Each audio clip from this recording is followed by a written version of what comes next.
Think about this. A king doesn't attack his enemies with weapons. Instead, he uses lies. Instead of fighting, he tricks them by pretending to follow their religion, using their own leaders to tear them apart. What happens when deception becomes more dangerous than any weapon? Today we are diving into the powerful story of Rumi's Masnavi that shows how truth in the end overcomes the most twisted lies. Hi, I'm Morteza Chalak, and today I want to share a fascinating story from Rumi.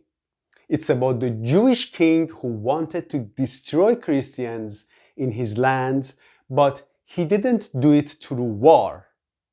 Instead, he used manipulation. This story carries a deep spiritual lessons about the dangers of division, the power of deception, and how truth always wins. The story begins with a Jewish king who was worried about the growing influence of Christians in his kingdom. He realized that he couldn't defeat them through war and decided to break them from the inside. His minister suggested that he would pretend to convert to Christianity so that the Christians would accept them in their community. From there, the minister could plan a division within the Christian community. To make the minister conversion to Christianity believable, his hands were cut off to pretend that he was punished by the king for converting to Christianity. So once Christians saw how much the minister suffered for his conversion to Christianity, they believed him and appointed him as their bishop. But this fake bishop task was to spread division among Christianity or Christians. He introduced false teaching, and that caused disagreements and fight within the Christian community. The fake bishop went on to assigning leaders from the Christian groups, and he manipulated these leaders and turned them against each other by saying to each leader that you are the main leader and you should destroy whoever challenges your authority.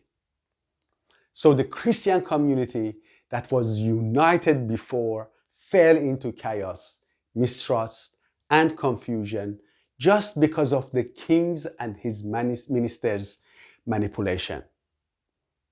So what's the Rumi's lesson here?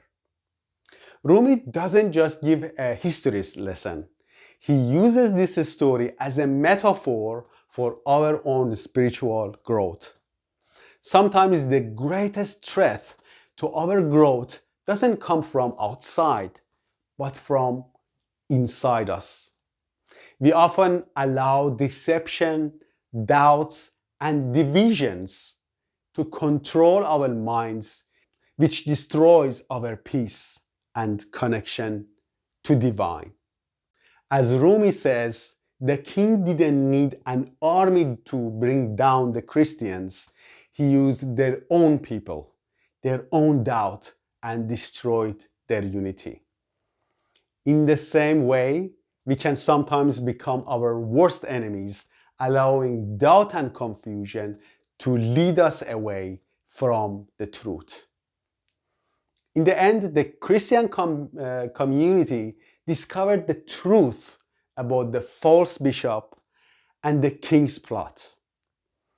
But the damage had been done. It's a reminder that the truth is powerful, but we must remain alert and not letting lies and deception grow in our heart. Rumi beautifully wraps up this story and shows to us the power of truth by saying that when the light of truth shines, falsehood burns and flees from it. The light of truth always shines through.